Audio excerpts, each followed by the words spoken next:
বন্ধুরা একবার ভাবুন তো, বিশ্বের সবথেকে বড় কূটনৈতিক মঞ্চ ইউনাইটেড নেশনস, যেখানে প্রতিটি দেশ নিজেদের শক্তি, আদর্শ আর রাজনৈতিক অবস্থান তুলে গর্ব করে, কিন্তু এইবার যা ঘটেছে সেখানে তা শুধু সবাইকে হতবাক করেনি, বরং গোটা কূটনৈতিক ব্যালেন্সটাকে নাড়িয়ে দিয়েছে। এখন একটু ইমাজিন করুন, একদিকে দাঁড়িয়ে আছে তুর্কির প্রতিনিধি, অন্যদিকে ভারতের বিদেশমন্ত্রী ডক্টর এস জয়শঙ্কর। পরিস্থিতি ক্রমে উত্তপ্ত, আর হঠাৎই আবারও ছুড়ে দেওয়া হলো কাশ্মীর ইস্যু। কিন্তু এখানেই শেষ নয়, তুর্কির পর এবার সৌদি আরবিয়াও পাকিস্তানের লাইন ধরল, একই সুরে কাশ্মীর নিয়ে মন্তব্য করতে শুরু করলো। এখান থেকে শুরু হয় আসল খেলা, কারণ ভারত সেই একই মঞ্চে এমন এক ডিপ্লোম্যাটিক মুভ খেললো যা দেখে পুরো ইউএনের হল রুম একেবারে নিস্তব্ধ হয়ে গেল। সবার মুখ বন্ধ, চোখ এক জায়গায় আটকে গেল, কারণ যা ঘটলো তা ছিল একেবারে মাস্টার স্ট্রোক। এই মুহূর্তটা শুধু একটা বিতর্ক ছিল না, এটা ছিল এক হিস্টোরিক্যাল টার্নিং পয়েন্ট, যা ভবিষ্যতে ভারতের ফ্রেন্ডশিপ, রাইভালরি এবং ডিপ্লোম্যাসির সমীকরণই বদলে দিতে পারে। নিউ ইয়র্কের ইউনাইটেড নেশনস সদর দপ্তরে যখন এই ড্রামা চলছিল, সব ক্যামেরা ঘুরে গেল একদিকেই। স্টেজের এক পাশে তুর্কি ডেলিগেট দাঁড়িয়ে ভারতকে নিয়ে কটাক্ষ করলো, বলল India isn't even worthy of veto power. এখন বলুন তো, এমন অপমানজনক মন্তব্যে কোন দেশ চুপ থাকতে পারে? কোনো দেশ কি চুপ থাকতে পারবে? না, আদৌ নয়। ঠিক এখানেই মঞ্চে প্রবেশ করেন ডক্টর এস জয়শঙ্কর। যে জবাব তিনি তখন দিলেন তা শুধু তুর্কি নয়, সেখানে উপস্থিত প্রতিটি ডেলিগেটের মাথা আর মন দুইকেই নাড়িয়ে দিল। মাত্র 2 দিনের মধ্যেই এস জয়শঙ্কর এমন একটি চাল খেললেন যে 12টি দেশের ফরেন মিনিস্টার নিজেরাই ভারতের দিকে টেনে এলেন। এখন প্রশ্ন একটাই, তুর্কি আর সৌদি আরবিয়ার এই পরিকল্পনা কি ভারতের পথ আটকাতে পারবে, নাকি জয়শঙ্কর এবং তার এই ডিপ্লোম্যাটিক মাস্টারস্ট্রোক ইতিমধ্যেই সবাইকে চুপ করিয়ে দিয়েছে? সম্পূর্ণ ডেভেলপমেন্ট কি জানবো আজকের এই ভিডিওতে। দেখুন, এটা কোনো প্রথমবারের মতো ঘটনা নয়। ইউনাইটেড নেশনসে ভারতের বিরুদ্ধে কোনো না কোনো দেশ আওয়াজ তোলা নতুন কিছু নয়, কিন্তু এবার পার্থক্য একটাই, আজকের ভারত আর আগের ভারত নয়। এখন আমরা শুধু সাফাই দিচ্ছি না, বরং সোজা কাউন্টার অ্যাটাক করছি এবং সামনের দেশকে তার ট্রু ফেস দেখিয়ে দিই। আসলে বহুদিন ধরে ইউএন সেক্রেটারি কাউন্সিলে ইন্ডিয়াস পার্মানেন্ট মেম্বারশিপ নিয়ে আলোচনা চলছিল।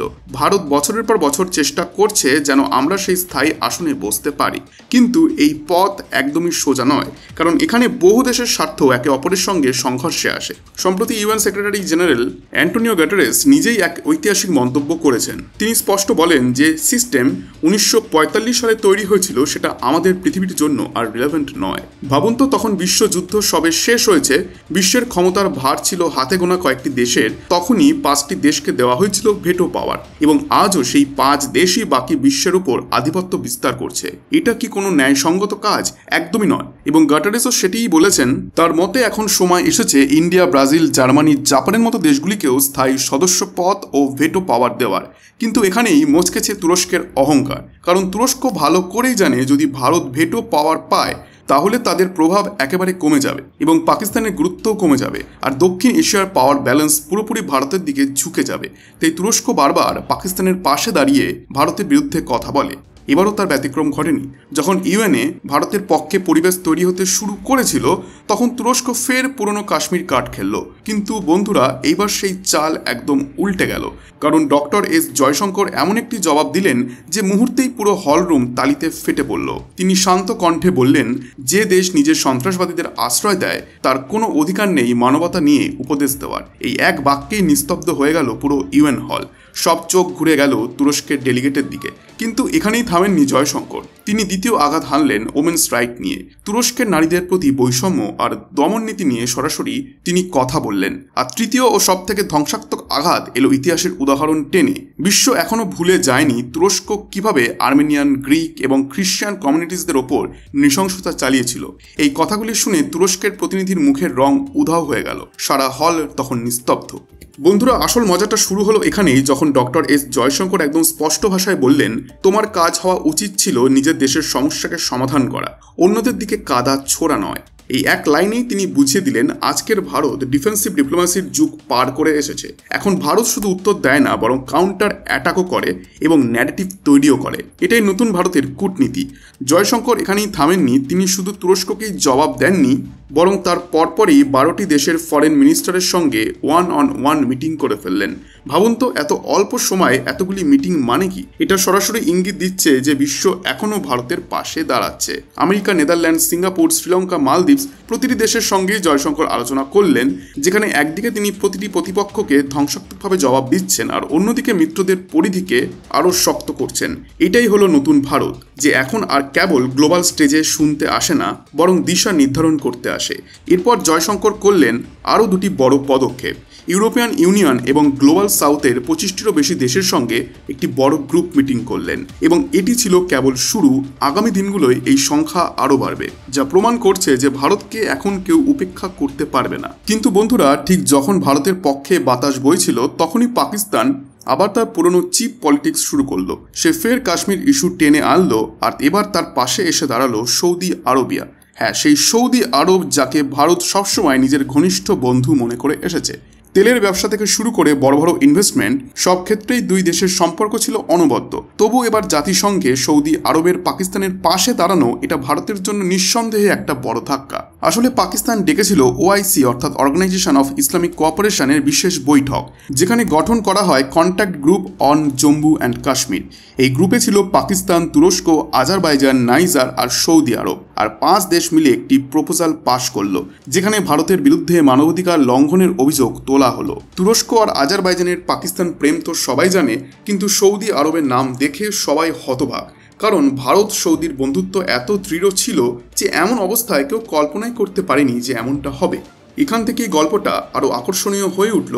একদিকে চলছে ভারতের ইউএন পার্মানেন্ট সিটের দাবির গতি, আর অন্যদিকে তুরস্ক পাকিস্তান মিলে পরিস্থিতি নষ্ট করার চেষ্টা। কিন্তু জয়শঙ্করের পাল্টা আঘাত একেবারে নির্ভুল ছিল। তিনি স্পষ্ট করে দিলেন, ইন্ডিয়া ডাজন্ট বো ডাউন এনিমোর।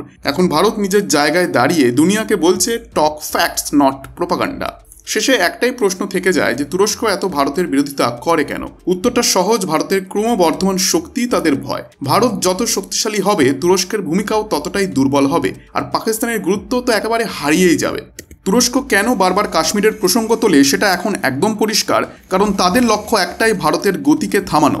কিন্তু তারা একটা কথা ভুলে যায়, আজকের ভারত আর শুধু দক্ষিণ এশিয়ার দেশ নয়, এখন ভারতের কণ্ঠস্বর সারা দুনিয়ায় প্রতিধ্বনিত হয়। এখানে একটা গুরুত্বপূর্ণ দিক খেয়াল করা দরকার। 2023 সালে G20 সামিটে যখন ভারত হোস্ট ছিল, তখন তুরস্কের প্রেসিডেন্ট এরদোগান নিজেই বলেছিলেন যে India deserves a permanent seat in the UN Security Council. আর তখনই তিনি সেই বিখ্যাত লাইনটি পুনরাবৃত্তি করেছিলেন, the world is bigger than 5। কিন্তু আজ সেই একই তুরস্ক ইউনাইটিং ফর কনসেনসাস নামের এই গ্রুপের সদস্য, যারা ভারতের স্থায়ী সদস্যপদ আটকে রাখতে মরিয়া।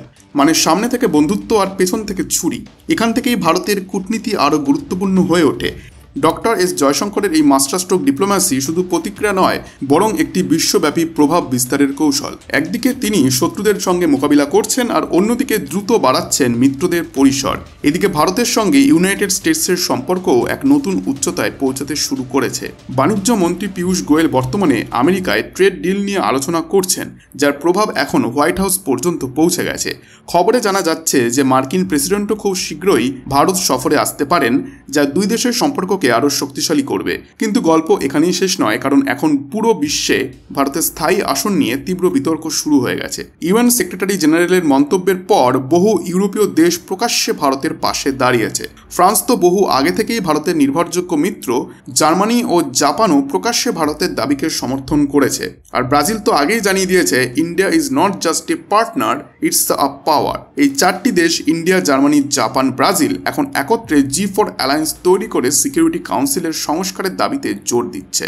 কিন্তু বিপরীতে আছে আরেক দল, ইউনাইটিং ফর কনসেনসাস গ্রুপ, যেখানে তুরস্ক, ইতালি, পাকিস্তান, কলম্বিয়া ও আরও কিছু দেশ ভারতের পথে বাধা তৈরি করেছে। তাদের বক্তব্য, নতুন স্থায়ী সদস্যপদ দিলে অসমতা বাড়বে। কিন্তু বাস্তবতা একটাই, এরা সবাই ভয় পাচ্ছে, কারণ যদি ভারত ভেটো পাওয়ার পায়, তাহলে এদের প্রভাব এক ধাক্কায় কমে যাবে। ভারতের কূটনীতি তাই এখন চলছে দুটি ফ্রন্টে, একদিকে প্রতিপক্ষদের মোকাবিলা, আর অন্যদিকে বন্ধুত্বের জাল আরও বিস্তৃত করা। আর এই দ্বিমুখী খেলাই একসঙ্গে দুটো কাজই করে চলেছেন নিখুঁত ভারসাম্যে জয়শঙ্কর। নিউ ইয়র্কে তিনি শুধু বক্তৃতা দেননি, বরং একটার পর একটা ব্যাক টু ব্যাক মিটিং করে পুরো বিশ্বের কাছে বার্তা পাঠিয়েছেন যে India is no longer just listener, it's a decision maker. আজকের ভারত কেবল প্রতিক্রিয়া নয়, এখন সে ভবিষ্যতের দিশা নির্ধারণ করছে। এখন একবার ভাবুন যে পাকিস্তানের অবস্থা আসলে কীরকম হবে। একদিকে তারা প্রতিটি আন্তর্জাতিক মঞ্চে কাশ্মীর ইস্যু তুলে ভারতের ভাবমূর্তি নষ্ট করার চেষ্টা করে, আর অন্যদিকে ঠিক সেই একই মঞ্চে ভারত তাদেরকে চুপ করিয়ে দেয় এবং তারপর বিশ্বজুড়ে দেশগুলি ভারতের সঙ্গে হাত মেলাতে এগিয়ে আসে। এটাই সবথেকে বড় প্রমাণ যে পাকিস্তানের পুরো কূটনৈতিক স্ট্র্যাটেজি একেবারে ধসে পড়েছে এবং কেউই তাদেরকে সিরিয়াসলি নেয় না। ডক্টর এস জয়শঙ্কর শুধু বক্তৃতায় নয় বরং ইতিহাসের উদাহরণ টেনে প্রতিপক্ষকে এমনভাবে জবাব দিয়েছেন যে হলরুম কেঁপে উঠেছিল।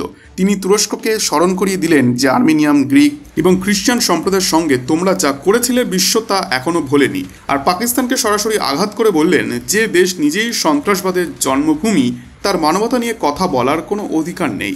এই কথা শুধু ইউএন হলরুমেই গুঞ্জন তোলেনি, বরং কয়েক ঘন্টার মধ্যেই পুরো বিশ্ব মিডিয়াতে হেডলাইন করে ছড়িয়ে পড়ে। ভাবুন তো, যখন বিশ্বের বড় বড় সংবাদপত্র এবং নিউজ চ্যানেলগুলিতে ভারতের বিদেশমন্ত্রীর উত্তরকে হিস্টোরিক ডিপ্লোম্যাটিক রেসপন্স বলে প্রচার করা হচ্ছিল, তখন পাকিস্তান আর তুরস্কের মেজাজটা কেমন ছিল? একবারে হতাশ, বিপর্যস্ত আর দিশেহারা। কিন্তু এখানেই শেষ নয়, কারণ এবার ভারতও খেললো একটা স্মার্ট চাল। সে একত্র করলো গ্লোবাল সাউথ দেশগুলিকে, যারা দীর্ঘদিন ধরে বলছে যে ইউএনের কাঠামো কেবল ধনী আর শক্তিশালী দেশগুলির পক্ষে।